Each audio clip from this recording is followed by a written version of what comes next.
Ibu tahu nggak kondisi ibu seperti apa? Ini rahim, bayinya di tengah-tengah, sekelilingnya tumor. Bayi ini harus digugurkan. Ya sahabat, seperti tema kita di episode kali ini adalah iman tanpa rasa takut. Nah, sudah bersama-sama dengan saya nih sahabat-sahabat kita. Di sebelah kita ada Pak Budiman. Halo, apa kabar Pak? Shalom Pak. Shalom. Juga Pak Ibu Mulyati Salim. Iya. Saya panggil Ibu Mulyati ya, gitu ya. Kemudian putri mereka yang sejak dalam kandungan mengalami satu proses peristiwa yang adik kodrati, yang kalau kita mendengar, kita menyaksikan, atau mungkin sahabat baru menyaksikan, masa sih? Nah makanya kita mau ngobrol-ngobrol. Nah namanya Abigail. Nah sekarang saya mau tanya ke Ibu Mulyati dulu. Tadi sejak kita ketemu, kita duduk, sudah mulai keluar yang namanya air mata rasa haru. Jalannya Tuhan. Oke, dan itu berjalan sampai tahun? 2009. Apa yang terjadi 2009? Awalnya bagaimana? Apakah ada dapat sesuatu dari Alkitab atau misalnya ada tanda-tanda yang dirasakan? Silakan berceritakan semuanya. Di bulan September tepatnya. Di bulan September waktu itu Tuhan bicara sama kami waktu doa, tahun depan saya akan gendong anak. Lewat anak ini nama Tuhan akan dimuliakan, hati bapak-bapak kembali kepada anak-anak, demikian sebaliknya. Saya baru tahu 2 bulan kemudian di bulan November ya bahwa di situ saya positif hamil. Kemudian saya kasih tahu mama saya, terus mama saya seneng. Coba kamu pergi ke tempat temannya mama di satu tempat di Jakarta. Kemudian kita pergi, begitu kita pergi kita syok ya, karena dokter itu bilang ini antara kembar 3 atau ini penyakit. Dokter itu bilang dia nggak punya alat-alat yang khusus dan lengkap. Akhirnya dia rujuk kami ke rumah sakit yang besar. Dan kita dibawa ke sana. Jadi 7 rumah sakit yang sudah kami kunjungi. 7 rumah sakit berarti ada 7 statement dari dokter yang berbeda, 7 diagnosis, dan diagnosa mereka adalah? Tidak bisa diteruskan. Kehamilan ibu? Iya. Bagaimana perasaan Bapak pada saat itu, boleh bagikan? Harapan kita tuh hilang gitu loh. Di satu sisi hamil, di satu sisi juga ada kedikatan penyakit itu kan. Jadi gimana tiap kali kita habis konsul dengan satu dokter, kita tuh seperti orang gila ya, di parkiran kita tuh nangis, kenapa ya kok konsul sama dokter mereka tuh nggak menjawab apa, cuma hanya geleng-geleng kepala gitu loh. Iya. Apa yang dijelaskan, kondisi di dalam kandungan ibu seperti apa? Terus saya digambarin sama salah satu dokter di rumah sakit. Ibu tahu nggak kondisi ibu seperti apa? Ini rahim, bayinya di tengah-tengah, sekelilingnya tumor. Bayi ini harus digugurkan karena kita nggak tahu ini tumor ganas atau jinak. Tapi saya bilang sama suami, kalau kita gugurkan anak ini, kita sudah membunuh apa yang Tuhan berikan kepada kita. Sedangkan kita doa selama ini, apa yang Tuhan berikan tidak ada seorang pun yang dapat mengambilnya. Artinya semakin bulan itu berjalan, Ebi waktu itu dalam kandungan juga bertambah, size-nya juga, itu juga si tumor itu juga bertambah juga. Ibu sama mama bapak, saya juga pengen ngobrol-ngobrol mengenai Abigail juga ya. Sampai bulan keberapa akhirnya? Tepat bulan 9? Iya, 36 minggu. Oke, tolong ceritakan apa yang terjadi dan kapan, bagaimana akhirnya itu bisa dilakukan. Coba ceritakan jam berapa gitu, gimana. Di kos-kosan harus hidup 24 jam di bawah AC, makan 2 suap ke belakang gitu kan. Di situ saya nangis sama Tuhan, Tuhan saya nggak sanggup. Secara manusia saya nggak sanggup. Tapi di situ ada kekuatan yang Tuhan berikan buat saya. Saya dengar suara Tuhan bilang, bukan kamu lagi, tapi rohku yang ada di dalam engkau yang memberi kekuatan ini. Saya nangis sejadi-jadinya, saya bilang minta ampun Tuhan. Ada satu momen di mana 7 bulan itu kami harus kontrol balik kan. Pas sampai di rumah sakit itu, tensinya tinggi, 210 per 120. Dokternya kaget, ibu dirawat ya di sini 3 hari. Kemudian benar, ternyata 3 hari tensi saya turun sampai 120 per 80. Kita pulang kan. Sampai tepat di 9 bulan 36 minggu, kita datang lagi. Dokternya kan ngasih jadwal. Sebenarnya dia minta 2 minggu lagi bertahan nggak? Sampai 42 minggu. Saya bilang saya nggak bisa dok. Ini cukup di 36 aja kata saya. Oh gitu. Kemudian pas saat lahiran itu dokternya nanya, Bu, setelah kami lihat dan kami pelajari dan kami teliti, Ya. rasanya nggak mungkin loh Bu, ini ibu bisa bertahan hidup, dia bilang. Kehidupan ibu 10%, 90% kematian. Itu pas hariannya Pak. Oke. Nah, akhirnya dokter bilang, ini ada surat perjanjian ya. Ya, Surat perjanjian bahwa segala resiko Ditanggung ditanggung oleh pasien. oleh pasien. Tapi saya bilang, saya pegang tangan dokter, saya bilang Dok, dalam nama Tuhan Yesus, oleh kuasa darah Yesus, saya hidup dua-duanya, saya dan anak saya. Amin. Dokter geleng kepala lagi, dia bilang, ini baru kali ini loh, ini iman ibu loh yang menyelamatkan ibu. Saya ingat tuh dari awal sampai akhir, saya nggak tidur.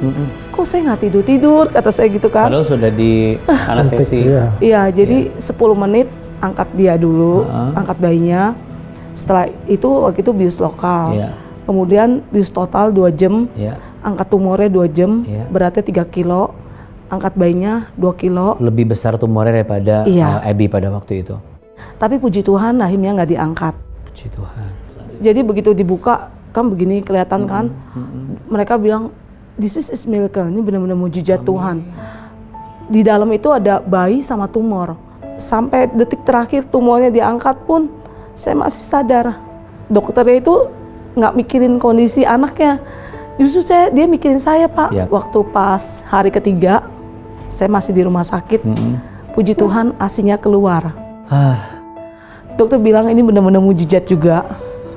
Kemudian waktu pas usia dia 2 minggu, dokter bilang kan sebenarnya masih ada tumor yang Iya. disisain. Iya. Tapi puji Tuhan tumornya hilang. Wow. Dokter sampai bilang ini benar-benar mujizat Tuhan.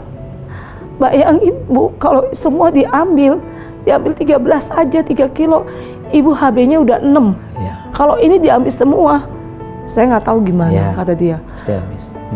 Lagi tuh 2 minggu pas periksa, dokter bilang tumornya hilang. Di situ saya sampai bilang, Tuhan kau dahsyat, benar-benar dahsyat. Iya.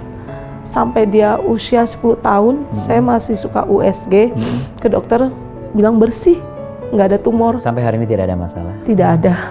Dan iman biji sawi itu sudah 12 tahun sekarang. Halo Abby. Ketika Abby diceritakan oleh mama dan papa, how do you feel? Yeah, first time I listen like, yeah, it's okay, just be okay. At the first time. Yeah.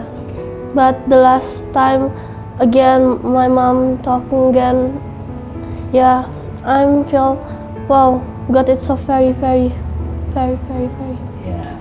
Ya, aku cuman pengen dari pengalaman Papa, ya bisa bikin orang-orang di luar sana kayak tersentuh hatinya, dan kalau mereka punya orang tua, jangan pernah sakitin orang tua mereka karena sama pengalamannya. Bukan karena mama, papa kuat atau apa, tapi karena Tuhan, aku bisa lahir di sini. Tuhan dahsyat. Tuhan bikin aku ada di sini meskipun mama papa udah berjuang banget. Lagi waktu itu dalam rahim mama ada aku dan tumor itu juga sedikit jahat sama aku karena setiap mama makan aku nggak selalu kedapat gizinya, yang gizinya cuman ya tumornya itu. Apa yang akan Abby sampaikan ke papa dan mama personal? Silakan. Mungkin selama ini nggak pernah bisa ngomong. Mom, thank you for help me and teach me. Now I'm big. And Dad, thank you for teaching me too. And always love me.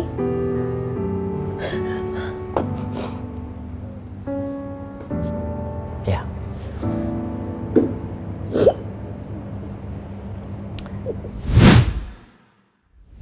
Wanita ini gagal mengakhiri hidupnya hanya karena didoakan. Yerlina terlibat dalam hubungan yang penuh kekerasan sejak kecil hingga dewasa, baik dari ayahnya maupun kepada kekasihnya.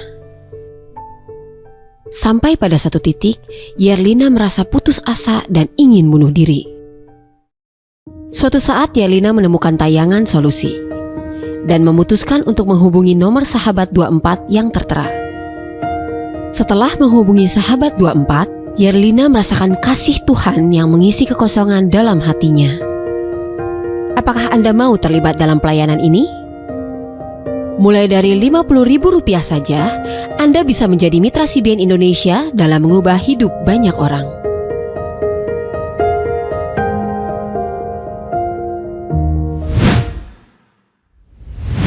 Sahabat, saya mau langsung straight to the point pada Anda. Boleh taruh tangan Anda masing-masing di dada? Ya. Ada dua hal yang terbersit di dalam diri kita ini, yang sering ada di dalam hati kita. Yang pertama adalah keinginan kita, yang kedua adalah harapan kita. Loh, bukankah keinginan dan harapan itu sama? Jelas berbeda. Keinginan adalah ketika kita secara pribadi dan individu menginginkan apa yang kita inginkan. Lalu kita mengharapkan itu terjadi dan kita mengusahakan itu terjadi. Lalu bagaimana jikalau apa yang kita inginkan tidak sesuai dengan harapan kita?